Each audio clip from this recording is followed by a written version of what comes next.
Good morning. Dear colleagues, members of the Public Council of International Experts, Robert Heinbruch-Heisen, the chair of the PCA, Norman As, remotely, Mary Kate Butler, remotely, Gabriela Yotkaide-Hanskiene, John J. O'Sullivan, and Jessica Lott Thompson, as well as members of the HQCJ, Михайло Боганіс, Віталій Гацелюк, Ярослав Дух, Роман Кадисюк, Надія Кудецька, Ігор Кушнір, Руслан Мельник.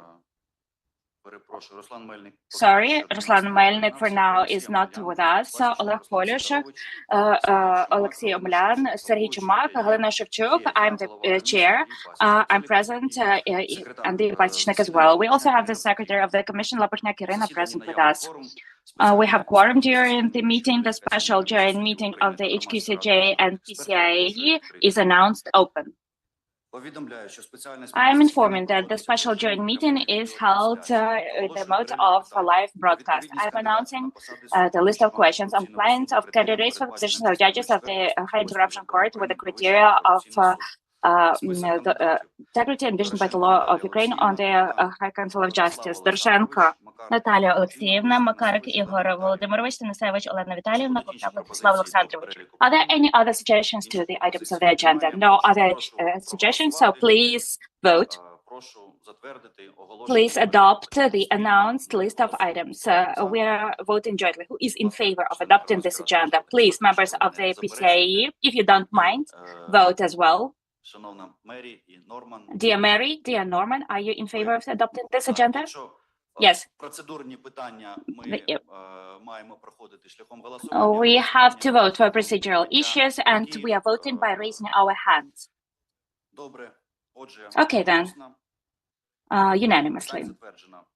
The list of items on the agenda is adopted. I suggest to have the following procedure of the special joint meeting: up to 40 minutes presentation and questions from the PCIe, then up to 20 minutes for questions from the HQCJ, then follow-up questions from PCIe members and HQCJ members for 5 minutes each. No objections against this procedure? Okay, then.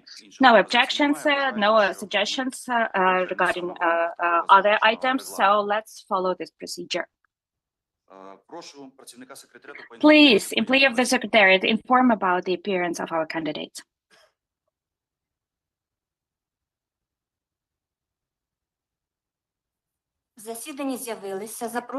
We have the invited candidates present for positions of judges of the High Anti-Corruption Court. In particular, Doroshenko Nataliia Oleksiivna, Kuchta Vladislav Alexandrovich, Makarik Igor Volodymyrovich, and Tanasevich Olena Vitalyevna.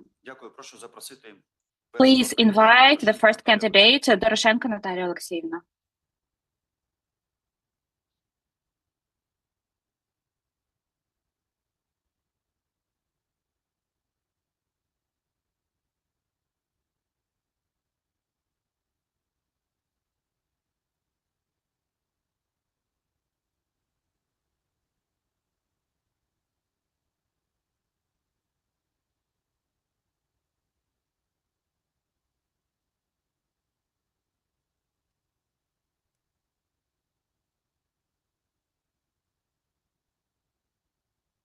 Доброго дня. Good morning. Так, давайте ми з вами перевіримо. Let's test connection and microphone and interpretation. Do you need interpretation? Yes? Yes. You have a headset on your table? I have a request to interpreters to test interpretation.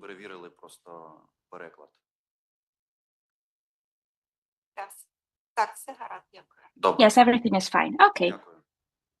Okay, then. So, members of the PCIe, Robert Heinbruch-Heisen, chair of the PCIe, Norman As, remotely, Mary Kate Butler, remotely, Gabriela Yotkaide-Hanskiene, John J. O'Sullivan, Jessica Lott Thompson. Members of the HQCJ Михайло Боганіс, Віталій Цалюк, Ярослав Дук, Роман Кадисюк, Надія Кобецька, Олег Колюш, Ігор Кушнір, Олексій Омелян, Андрій Пасічник, Руслан Сидорович, Сергій Чубак, Галина Шевчук are present. You have the right to request recusal of members of the HQCJ to provide explanations, to express your objections, considerations regarding discussed issues, challenge decisions of the Commission following the instances envisioned by the law. Do you have any recusal requests? No, none. Thank you. The rapporteur on this is Hatzilyuk Vitaly Alexandrovich. Please, the floor is yours. Thank you, dear Igor Andrei Volodymyrovich. Before I start the presentation about the first candidates, some information. The range of candidates with whom I encountered during my professional activities or during researches on criminal law or while working in the OSCE, as well as within different events and conferences. With respect to all of these candidates, I disclosed this information during previous competitions. Back then, the Commission did not see any grounds for recusal, and I see no grounds for recusal right now. But in order to comply with the highest standards of integrity, I'm informing everyone that in terms of professional activities, I know some candidates. Ващенко Микола, Яцинина Марта, Островлята Олександрович, Хараковський Константин, and I think Chaikin Igor. I confirm that all of these relations were exclusively within the framework of professional activities, and there are no grounds, in my opinion, that can be a ground for recusal or self-recusal. But I consider it as necessary to disclose this information that I came across these people during some events. Okay, thank you. If you have any questions, I will be happy to answer them. But with respect to the current candidate, no. I just wanted to at once announce that just once, and not to mention this issue every time. Okay, then. Thank you. I think that we can move on to the brief presentation about the candidate. Thank you. Then, okay. Candidate Doroshenko Nataliia Oleksiivna is a judge of Rivne District Administrative Court. As you all know, the decision of the HQCJ dated June 3 of 2025, there was announced the competition for the position of judges of the High Anti-Corruption Court and the Black Chamber of the High Anti-Corruption Court. Doroshenko Nataliia Oleksiivna applied for participation in the competition for the position of the vacant position of the judge of the High Anti-Corruption Court. With the decision of the Commission dated September 16, she was admitted to the qualification evaluation of participation in the competition. The decision of the Commission dated September 19, there was appointed the qualification evaluation. Thank you. And then, with the decision of the HQCJ, there was the qualification exam following the procedure. Also, with the decision of the HQCJ, dated February 4 of 2026, they have adopted the general results of the first qualification exam. Pursuant to results, the candidate got 305.5 points, and she was admitted to the second stage. In 1995, the candidate graduated from Kharkiv Legal Institute and got full legal education and got the qualification of the lawyer. As far as we know, right now, she doesn't have the academic degree. In 1992 and 1994, she worked at the positions of the investigator of the internal department in Rivne. In 1995-1996, she worked at the position of the head of the Economic Crimes Investigation Unit of the Rivne City Directorate of the Ministry of Internal Affairs in Rivne region. Then she worked at the position of investigator of particularly important cases of the investigative unit of organized crime of the Directorate of the Ministry of Internal Affairs in Rivne region. In 1995, she got the attorney's license, and until July of 2010, she got engaged in individual legal practice. In 2006, she was selected to the qualification commission of the bar. With the decree of the President of Ukraine dated July 19, she was appointed to the position of the Rivne Administrative Court. She was appointed to the position of the judge of this court without time limitations. She also works since October of 2004 part-time at the position of the senior lecturer of the university. She has a respective experience of work. She has the state language. The candidate has submitted the Declaration of Family Ties, the Declaration of Judges' Integrity, and the Declaration of the person authorized to perform functions of the state and self-governance bodies. During preparation of this interview, the Commission has sent a request for the special check. We got responses, which we suggest to discuss today, among other things. So that's it from my side. Thank you for your attention. Was the correct information provided? Maybe would you like to add anything? No, thank you. Then, dear Robert, over to you for your floor. Thank you, Mr. Chairman, and good morning, Natalia. And I will give the floor now to the rapporteur, Gabrielle. Thank you. Hello, once more. Dear Nataliia Oleksiivna, the rapporteur already presented a short biography and your work experience. So would you explain more deeply what, on your opinion, are the main benefits of your work experience that are mostly important for the position you are applying for?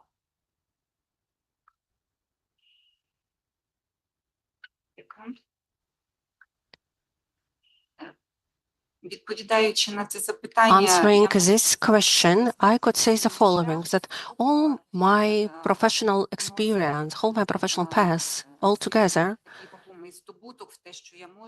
contributed a lot in what I know already, what I can do, starting with my work as an investigator in law enforcement authorities. For long periods of time, I worked as an attorney, both at the defense and as representing victims. And for the last 15 years, I have been working exclusively on consideration of different administrative cases. And as a judge, I have gained such experience which, to my opinion, indeed would be very appropriate at the position of a judge of the High Anti-Corruption Court, because those categories of cases which are considered by administrative court, they are very relevant to the specialization of the High Anti-Corruption Court. For example, during consideration of cases on the service, and I have mentioned the number of cases which have been considered for the last 5 years, and I indicated that in my written replies to our international experts. We consider different cases such as disciplinary proceedings, files of internal investigations. Very often, conclusions or opinions of such internal investigations, they are combined with files on suspicion of in criminal offense allegedly committed by civil servants. And we need to also to study in detail the duties of civil servants and their obligations, their positions. And I have also mentioned when I started working in the administrative court, first 2 years, we had a specialization introduced in our court, and I considered exclusively tax and customs disputes. And after so the huge number of different customs and tax cases and disputes and cases in the area, in the sector of financial economic policy, it all forced me to study in detail, to dig into detail of different accounting documents, to process, review, and study different accounting and financial reporting documents, basics of accounting. So all these skills, this knowledge of how to work with such documents, how to evaluate them and analyze them, I think that it will be relevant for this position, and it will be important for me to have such skills at this position. Thank you. So maybe you can comment on the opposite. What you think are your weaknesses that could influence your work in the case of success?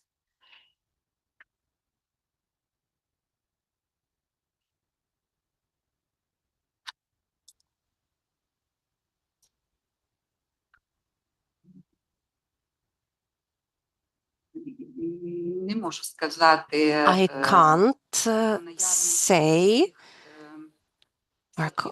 about any weak sites which could become an obstacle for me, a drastic obstacle for me. So all those challenges which I need to face in my daily life, it helped me to gain this multi-year experience, how to overcome them, how to look for right solutions out of different problems. So if even in the beginning something seems as very challenging or to some extent impossible in terms of implementation, then anyway, at the end of the day, I always manage to find solution to mobilize my own internal resources in order to overcome such challenge. Thank you.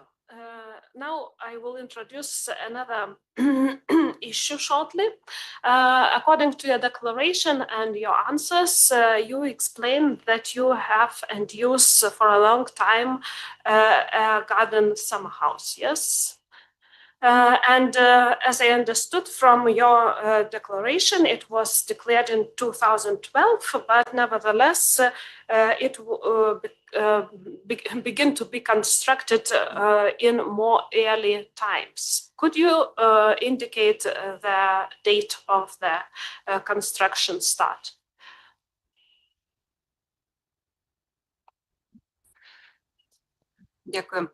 Thank you.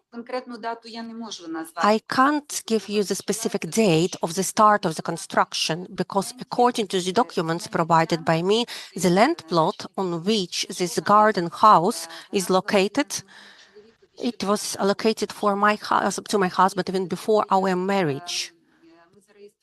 And before we married, 1989. So, it means that the house, it was at the very beginning stage. There was even such a situation when I even, laid and first bricks there, like a joke, But since that moment, gradually, step by step, my husband with his father were constructing it. I provided photos of it. I'm sorry that there were no photos, of such photos because they're quite private ones. But those photos showed how it looked like. And said that's how it happened. That, yeah. It all shown at those photos. So we specifically visited to make those photos at the very early stage. And there is another photo with a dog near some kind of technical premises. It was 2003.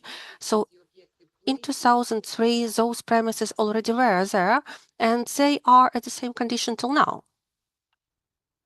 Yes, so my question the next question would be regarding the dates. According to the documents, and also you said that the construction started by your husband before 1989, but the land plot was transferred in 1994. So how you can explain the situation that you construction began before the land was transferred to the ownership?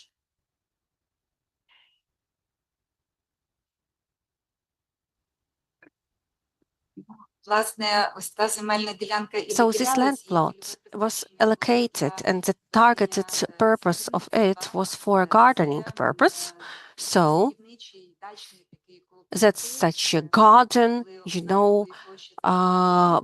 garden house complex of the land plots with the same area for people to plant something, to process the soils, and all people they built the same houses almost at all land plots, the same as that old house, how it looked like. The houses were at all land plots the same. The design of them was almost similar. In order to start construction of those houses, no one needed any documents, any permits. That's how it was. Thank you. And but you can a proof that it is not registered yet as a building. Так, звісно. Yes, yes, I can confirm it. Neither at that moment when the construction started, there was no envisaged procedure for commissioning of this house, because this house is not a building which is allowed for permanent residents. No, it's used only for temporal summer accommodation of family members. And I have mentioned that the process is ongoing right now of transfer of this housing complex to ownership of the specific territorial community of the village council. And those houses which are indeed allowed for constant living as a residential house, they change their registration status. All other houses, as they have not been registered and they don't need to be registered as such status. And are you planning to register this house in the future? I hope that you have seen, the works that we have started, we started repairing a roof, because of course for 30 years, this, the building itself has already been quite old and outdated. We need to renew it a little bit. So if we manage to bring this house to residential conditions, and yes, indeed, we will do it. So the land plot is privatized on which the house is located. So we don't have any obstacles. If we bring this house to relevant conditions, there will be no obstacle to change the status. And you already mentioned that you send us photos. Thank you for that. But can you comment these photos indicates some changes in the area of living space, because from my point of view, you have adding a floor and one of the walls are moved. Is it so?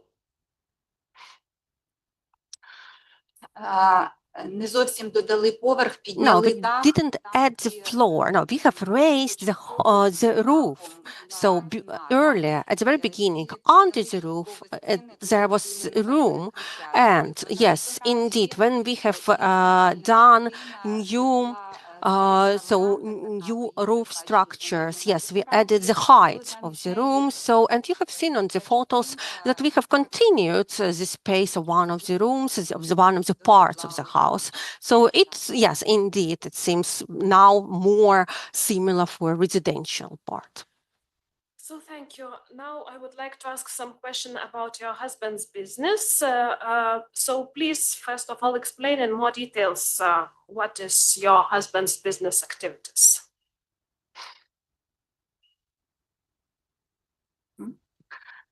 I have provided documents. He is an individual entrepreneur, and he is involved into economic activities which are registered in the Unified Register of all economic entrepreneurs. It's the repairing of vehicles, and it also mentions selling spare parts. That's all inherent of his part of activity. In 1998 till now, he has been doing this job specifically. He rents also some premises to carry out such activities. And yeah, indeed, he has been doing his work by himself. And as we can see from this land plot, there are a lot of garages and a lot of similar businesses going on.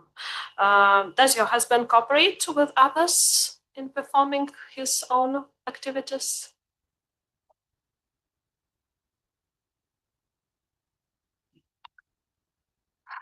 That's what you see on that scheme.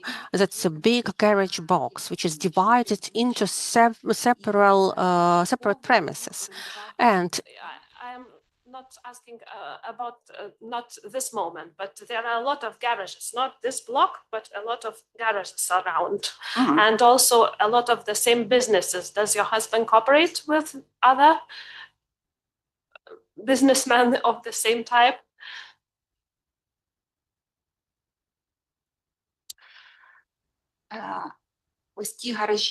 Those garages that you have mentioned, located nearby or around it, these are private garages where people store their own private vehicles. These are not garages for carrying out any kind of business activities. So there are also premises for businesses that's around Rivnensky Motor Track Organization and Motor Track Organization, and those premises of Rivne Motor Track Organization, they are divided. I don't know, so actually what's the status of them, whether they are privatized or not, but yeah, there are different businesses there. They carry out different economic activities. If there is any need for any kind of cooperation to repair anything or to do anything else, yeah, I think that, yes, they're in touch with each other, they communicate with each other, but they do not unite their activities as their joint business. No, they don't do it. So thank you. And the last group of questions from my side is regarding potential conflict of interest. You give us a recommendation from Stanislav Pavlovich Kovalevich. Yes.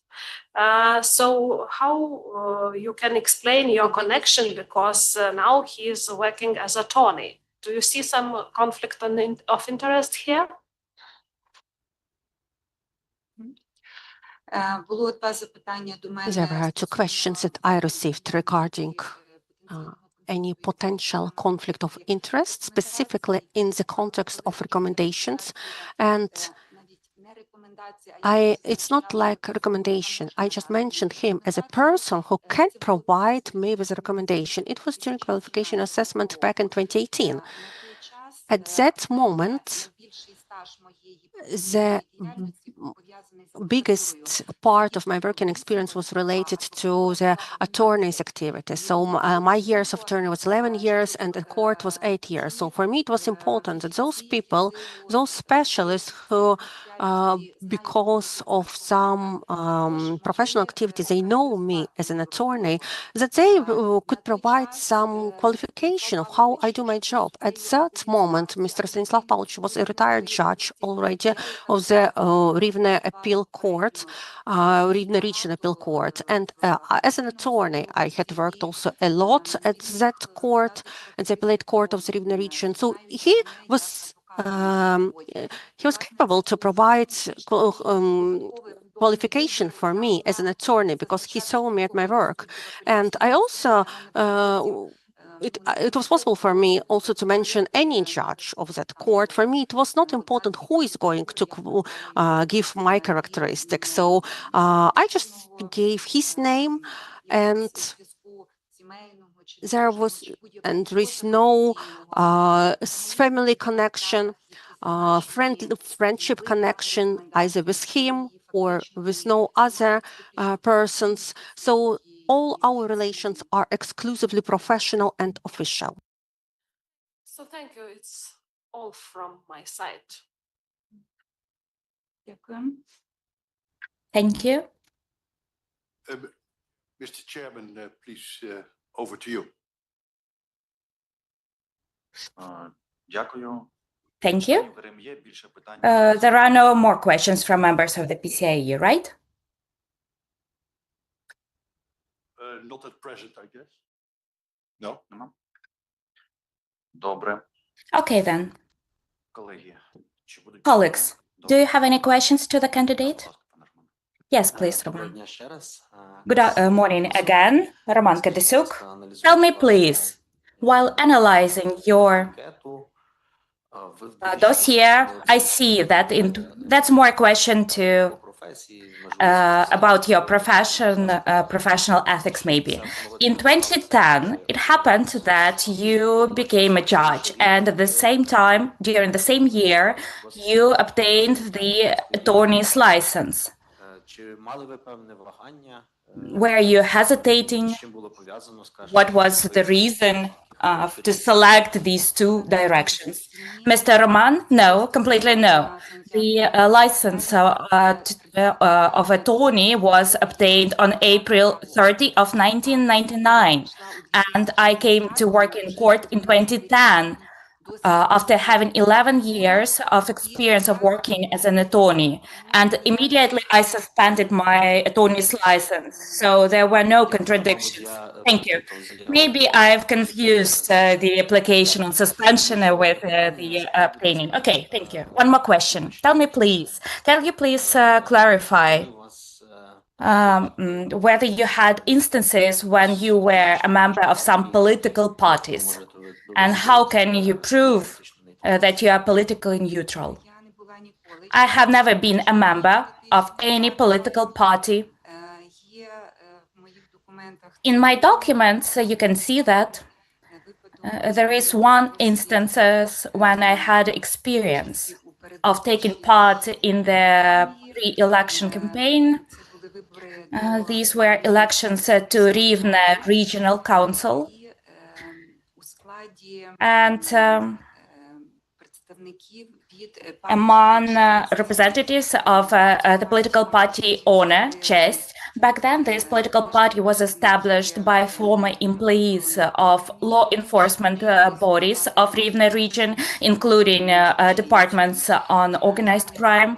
I was not a member of that political party, and I was suggested to get involved into that election campaign as a candidate without any political party affiliation. I agreed. That experience failed. We did not get enough votes, and that was basically the end in the context of your question. That's the only instance that I had like that. That's it. Thank you. I have another follow-up question, maybe due to the fact that I'm not that well aware of any circumstances. That's related to your activities starting from 1996 and until that was the position in the law enforcement body in the regional council, right? Maybe I do not know some statuses, but that was a law enforcement body, but at the same time, it was sort of a local self-governance body. How can you explain that coexistence? Yes, I will explain. That's the official title of the law enforcement body. Back then, they were all subordinated to regional councils, and it was called the Department of Internal Affairs of the Rivne Regional Council. That's not the regional council as such, but that's what just the full title of the law enforcement body. Okay, thank you. Tell me also, please, back then, it was not required to have higher legal education because you graduated in 1995, but at the same time, you worked as an investigator. Do I understand it correctly? I was studying part-time. I was combining my work in the investigative department. That was the investigative department of Rivne city, Department of Internal Affairs. And yes, I was studying and working at the same time. But that was after the third year of studies. It was considered as incomplete higher legal education, and that was allowed. Yes, thank you. After the maternity leave, I started working at that stated position. Okay, thank you. Yes, please. I have some follow-up questions. Tell me, please, in the Declaration of Integrity for 2024, you provided answer, do not confirm, to question 10 about questions about the potential and real conflicts of interest. So, should we interpret it like you had these instances? At the same time, in clause 11, about taking respective measures in order to settle the conflict of interest, you did not answer anything. So please provide your explanation. Those marks were put according to the recommendations that were provided for filling in the respective fields of these questionnaires. And those conflicts that appeared in the process of administration of justice, they were regulated following the procedural manner regarding recusal and self-recusal matters. So you had these instances and they were regulated following the procedural code. Yes, yes, yes. Okay, thank you so much. One more question. In 2015, in the declaration, you have this garden house with a area of 45 square meters. Then you do not declare that garden house, and there is no information about its sale. When was it sold, if it was sold? In 2015, in your declaration, you have garden a cottage house with an area of 45 square meters. I still have it. It was not sold. There was only the clarification about the area of the house, while in the process of the privatization of the land plot, and I've provided the schemes to my explanations, and there were measurements about this household building that was the area of 15 square meters, which I declared, and the area of the garden house was 45 square meters, and I declared it like that. Before that, I had not had any documents with these areas, and since 2015, I have been declaring all of that. There are some circumstances about your procedural decisions. And of course, I would like to emphasize that we are not reviewing and not assessing your court decisions. But now we are talking about the period of 2013-2014. Let's discuss them from the perspective of the depth of justification as to how you justify your legal position within the framework of those boundaries that we can raise. These were decisions about quashing decisions of local self-governance bodies. In particular, one of the decisions concerned the placement of the European flag on the square. The other decision was about the requirement to appoint early elections of the president of the parliament. And another decision was about the appeal of the local self-governance body to the president and to the parliament regarding signing of the association agreement. Can you please explain the circumstances under which you adopted these decisions? While adopting those decisions, I proceeded exclusively based on the powers of local self-governance bodies, which were stipulated by the current legislation of Ukraine, and with respect to the state symbols that were supposed to be placed, and it was stipulated by the law, it is still stipulated by the law, regarding buildings of public bodies and local self-governance bodies, that can be only the national flag. Where you recalled the case about the flag of Europe, it remained there. I denied in satisfying the claim in that part, as far as I remember, because I was not refreshing my memory, but I remember something about these decisions. But within the framework of administrative buildings, yes, I thought that according to then current legislation, only the state symbols were supposed to be present. 2024 and going abroad. Can you please explain the ground? Yes, indeed. Back then, it was November 25. Which year? Sorry? 2024. 2022. 2024. You mean probably training program. I just do not remember because there is another trip abroad. That was a training program during the business trip of Ukrainian judges during the trip to the Czech Republic. That was the training program initiated by the OECD office in Ukraine, jointly with the Association of Administrative Courts and the Supreme Court of Ukraine. That was the tax training course that was about principles of international taxation.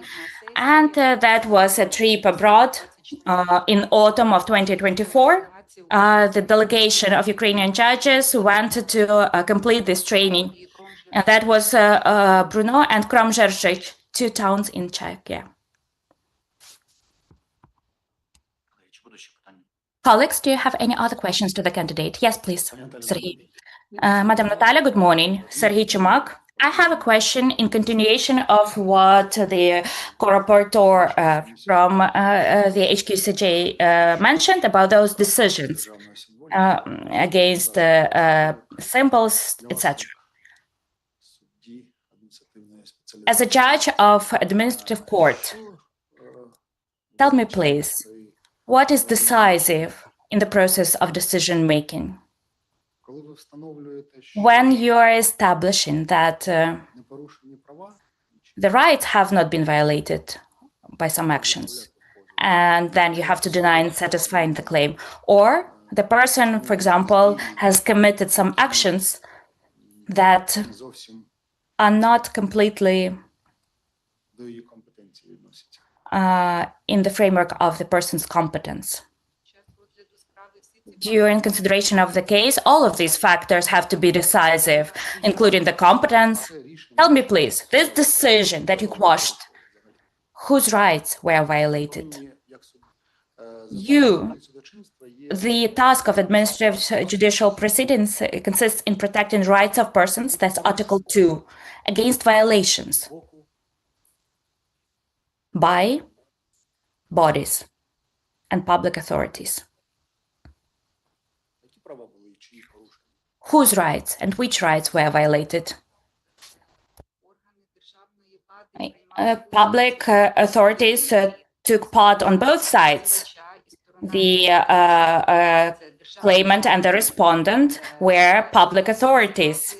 These were cases upon claims of a prosecutor who was obliged, according to their duties, to protect public interests, and then current legislation granted these powers to the prosecutor. So I had no doubt that the prosecutor had the right to submit this complaint. In turn, powers of local and governance bodies were stipulated according to the then current legislation as well. So, the prosecutor filed a claim in the interest of the state, or in whose interests was this claim submitted? Or in the interest of the community? No, these were not claims in the interest of community because they were against local self-governance bodies. Well, Madam Natalia, can you please answer my question? Whose rights were violated by that decision of the local self-governance body, and what was violated in particular, and what did you establish under the case? You have to establish a violation, right? In administrative judicial proceedings, we are protecting against violations. So what was the violation in this case? I will answer as follows.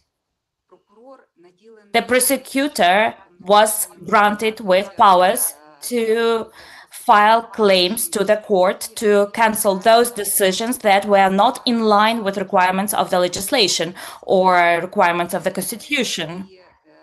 And establishment of this fact was a sufficient ground to cancel the respective decision. Why the court reached the conclusion that the decision was not compliant with requirements of the law? All of that is mentioned in the decision. My question is completely different. Whose rights were violated by that decision, and in what respect were they violated? In view of the composition of the parties to the proceeding. That was not the case from the category when an individual was trying to protect interests against violations committed by public authorities. That's what we are talking about. That's a completely different category of cases. I was not mentioning that. Please do not interpret my words. You've quoted Article 2 of the Code of Administrative Judiciary Proceedings and about the goal of administrative judiciary proceedings. But there are also other categories of cases which are also subject not only when an individual is filing a claim to the court. There are also cases following claims filed by the prosecutor about cancellation of decisions of public authorities and local self-governance bodies which might not be compliant with the current legislation. That's another jurisdiction of the administrative court. Thank you for your answer. I have another question. Going back to another block, going back to умовно бізнесу, business як було сказано вашого as of your husband. будь ласка, він на Tell me, please, what is his group of taxation? First group of taxation. First, okay. в розділі 3 In section 3, real estate objects, you mentioned that he is renting premises with the area of 66 square meters. What is the rent payment? I've provided the certificate along with my explanations. There you can see specific amount, and I've also provided rent agreements. Initially, the area was larger, and now it's 66 square meters, which is the area that he's renting during the war. Can you please name the rent amount for 2025? I think that, yes, I have it in that certificate. There, I've mentioned this amount.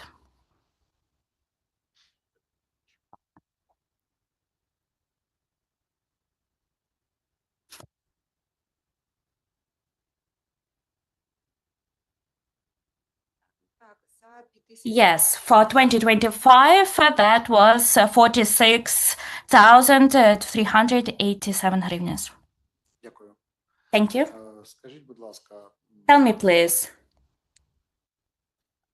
чи правильно я розумію, що do I understand it correctly that your husband is repairing cars? ця Yes. діяльність пов'язана This з певними activity is related to some expenses, right? зокрема, In particular, чисто доход його, that's not his що net profit. That's декларації. everything that you are mentioning in the declaration.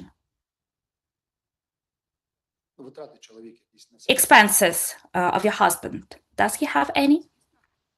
Yes, of course. For example, rent expenses. These are also expenses. What else? Електроенергія, Power supply, water supply, utilities, a purchase of spare parts for repairs. я подивився доходи чоловіка. I've looked through the profit of your husband that he is declaring, and you know, it looks like that every year he is declaring Буквально на дещицю. just below, В минулому році там в межах інфляції. just a little more than every previous year, like within the, and after deducting the tax, after deducting the rent payment, power supply, water supply payments, he is declaring 350,000 Взагалі, as income per year in total. чи взагалі є цей бізнес, Is this business profitable at all? який сенс And what is the point of engaging in business that is not bringing any income, basically? I will answer as follows to your question. In our family, we have never been dividing types of work into male and female work and into duties that each of us has. We have been married for 36 years now. And probably the fact that I have become a judge, and I have to be grateful to my husband for becoming a judge, who have abandoned slightly his own ambitions, and he was giving me an opportunity to study, to work. He was covering all of those gaps in the family life where I was not enough because of the lack of time. And that's why it has happened like that. It happens. I was not ready that someone might be surprised by these amounts. Пані Наталя, ви, можливо, неправильно зрозуміли. Madam Natalia, maybe you've got my question wrong. I'm speaking about absolutely different matters. So the economic profitability of business, you know, calls questions because this income is on the level a little bit higher than the minimum income. It's quite hard to call it a business. Скажіть, будь ласка, чи не може, на вашу думку, So, to your opinion, how do you think? Could an external observer have a reasonable doubt that your husband allegedly declares not all the income he gets? I know that I think that everyone who knows how my husband works, no one would have doubts at all, because all the taxes have been paid in appropriate manner. And you were rightly saying that it's quite hard to call it a business. It's more to say that it's entrepreneurship, which has never become a business. But he has been doing for many, many years in a row. So he has his own reputation in this sort, in this sector. I think that no single external observer could doubt such station him. Thank you. Thank you for your replies. One very short question from my side. So answering the previous question, you have mentioned that you have satisfied partially one of the claims, and did I get you right how you replied? I think that it was a Varosh case, so that it was at the Maidan of Varosh. So Varosh, okay, former Kuznetsovsk, I just wanted to clarify the names and details. So I would like to clarify the details of this case, of the decision. So the motivational part, indeed, you satisfied partially the claim, and partial satisfaction was justified by the following, that ensuring what to do, and it was based on the legal enforcement of the decision of the city council, and the corresponding decision is considered to be illegal from the moment of my decision, and it means that the decision made by this low self-government authority without any consequences. So you based your decision based on the fact that the decision was made by a person and by that local self-government authorities, and there were no consequences. You know, I can't give you details, but yeah, indeed, I'm not obliged. I was not obliged to dig into details. No. But that case was about hanging the flag. So yeah, no, I base my decision on the facts and circumstances that were there. Okay, thank you. Now, dear colleagues, are there any questions? So, thank you. Just a short question from my side. Dear Nataliia Oleksiivna, as the topic of our special meeting today is to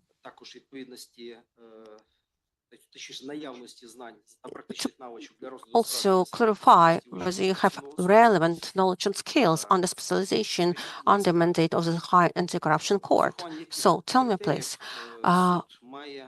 based on which criteria or which criteria shall guide the court when the amount of remuneration is decided for the whistleblower? Maybe I will be mistaken in my reply, but I will answer the following. Based on the amount or size of the damage which could be prevented thanks to usage of information provided by this whistleblower. So the law has two such criteria. That's what you have mentioned. That's not specifically envisaged in the provisions of law. That's professionalism of information and importance of this information for the court. But then a follow-up question. And who is a whistleblower from the perspective of the criminal procedural legislation? That's a person who is sure and trustworthy of the available information, provides this information to law enforcement authorities regarding the commitment or potential future commitment of different corruption offenses. Thank you. Thank you, dear colleagues. Are there any other questions? Dear PCIe members, do you have any other questions? I'm looking at my colleague. John? Yeah, I do have a question, Mr. Chairman, and dear Nataliia, if you don't mind. My name is Robert Broekhuizen. You have been a long time a administrative judge, deciding in cases that concerns government bodies and individuals. That's correct, huh? Yes. Did you ever experience corruption in this, Yes. in your work?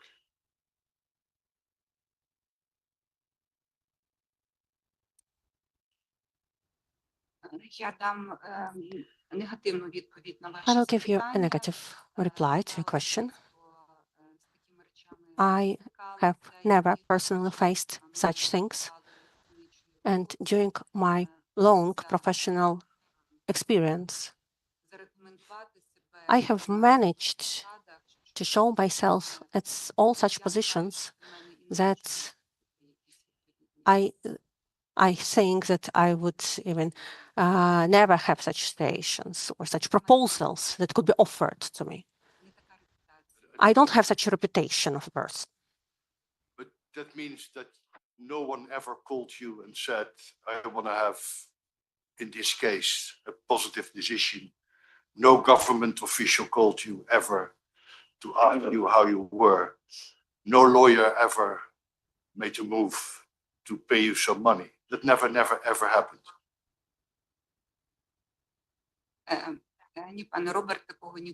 Mr. Robert, never it has happened. I do not enter into any relations beyond the procedural relations with anyone, either with the representatives of public authorities or nor attorneys. So I only carry out my official duties. You know, Natalia, I find it so difficult to believe that, because I've been looking at many profiles. I've been seeing or interviewing many judges. And if I ask this question, they all would say that it never happened. Well, we know, if you read the press, that a lot is happening. And that I find really strange. Can you comment on that?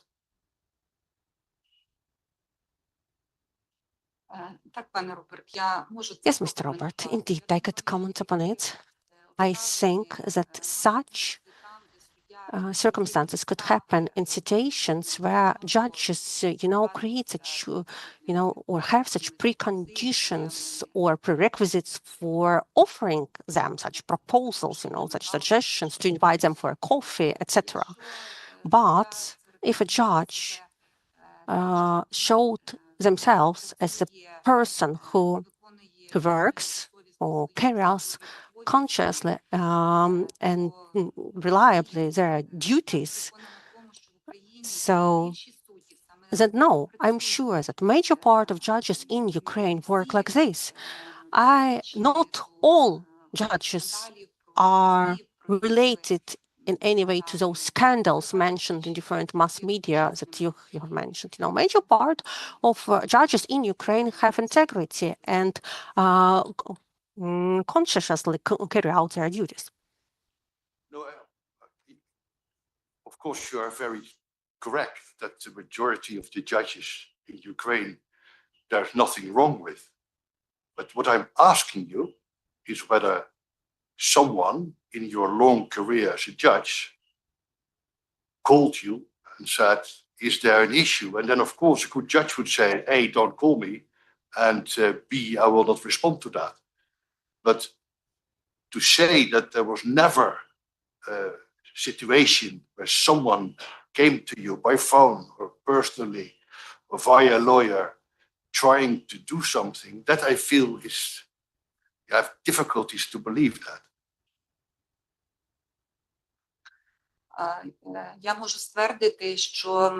I could say that I don't receive ever calls from different attorneys. I have never received calls from such attorneys. I also had worked as attorney for 11 years, so I know many people from that role who, since that moment, have been working at such positions. But everyone knows that I'm not such kind of a person to whom you can reach out with some kind of advice or with some kind of any other things which you are talking about. So when I worked at the disciplinary chamber of the Qualification Disciplinary Commission. So I know very well what disciplinary proceedings are, and I know what shall be the conduct of an attorney, not only of a judge, but also of an attorney.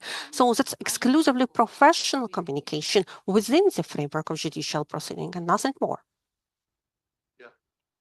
Well, I read here that you have stated as your motivation that corrupt public officials are an internal enemy that drains the economy, undermines the defense capacity of the country at war, erodes the trust in state institutions, thereby act in concert with the aggressor, etc., etc. But I now understand that this is, let's say, a motivation, while in your long career you have never experienced anything like that. So why do you want to become a anti-corruption judge then, if apparently in your environment it is not there?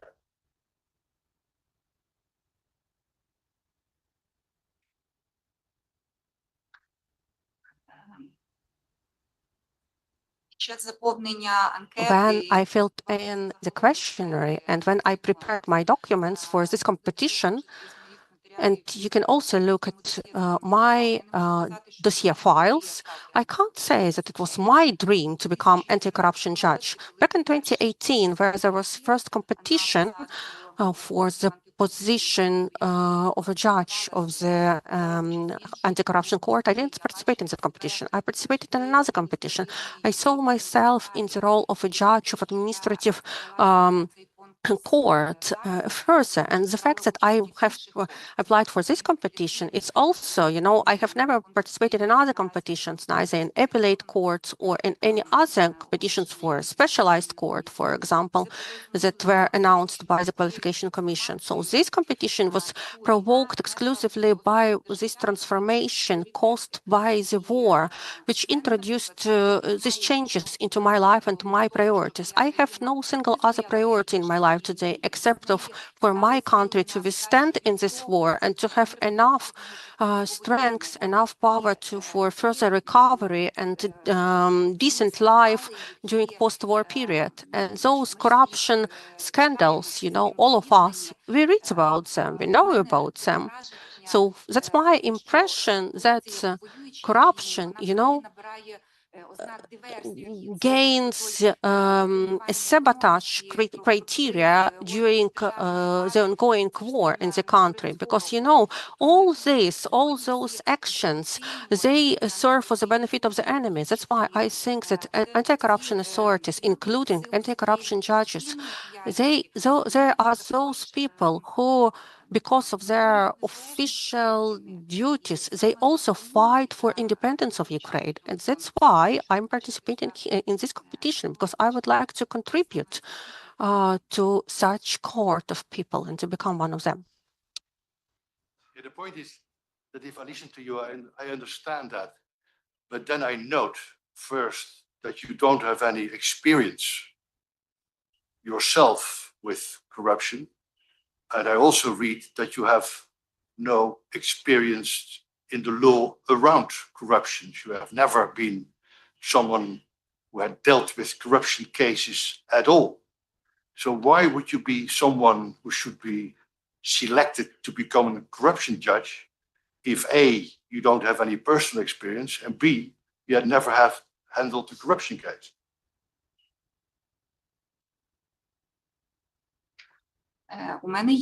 I have professional experience of considering anti-corruption cases, and when I worked as an attorney, and also I had one of the cases where I defended an employee of the tax authority.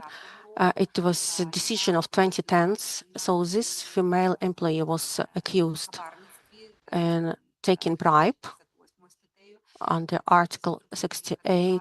So it was my experience, professional experience when I worked as an attorney. And at the role of an administrative judge, I initially replied to those questions of Madam Gabriele regarding how my experience as an administrative judge could be useful In all cases, It would when be useful, but you don't have experience, do you?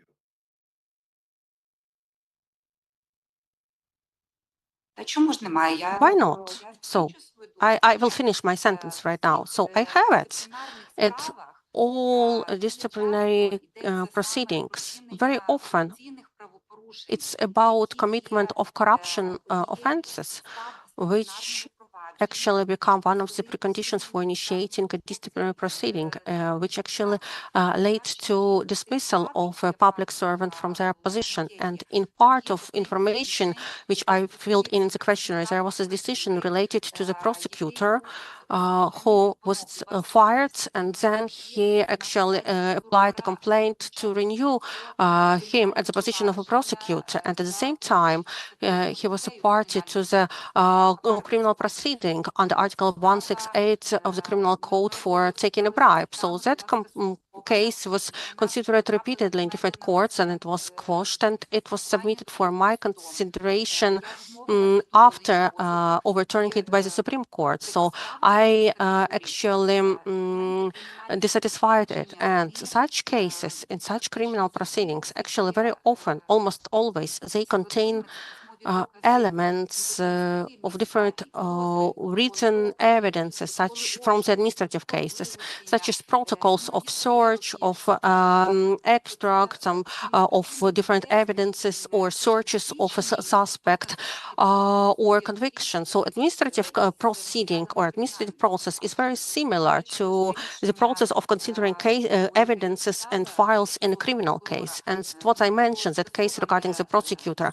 So that decision was cancelled by the appellate court, and they satisfied that the claim. And further, the Supreme Court, when they reconsidered the decision of the appellate court, they overturned the decision of the appellate court, and the decision was there in force. So I don't agree with you that the judge of administrative court doesn't have such experience. No, we have it. Okay, thank you for answering my questions. I think that we are quite on time, Mr. Chairman, and I think that on this side there are no further questions. Дякую. Thank you. Я думаю, ми також питання, які хотіли задати члени I комісії. think that we have also asked all our questions that we wanted. So, Madam Natalia, if you want, over to you. If you want to add some comments, facts, or reach out to our competition commission. If you want, please, but be concise. Dear Commission, dear, please don't stand up. No, it's more convenient for me. I will see all of you. So, dear international experts. Yes, it's better. Sorry. You know, there is nothing to add from my side. I can only express my words of gratitude to the Commission members for arranging for a high level of organization of these all competition procedures and how correctly they are done. Indeed, this competition is a very good one. And I would like to say to the PCI members, and I would like to express my words of gratitude that they are here in Ukraine, that you believe and in Ukraine and in Ukrainian judges. Thank you. That's all. Thank you. So the interview is over. Thank you to you. Now you are free. Thank you for participation. Now the technical break is announced. And please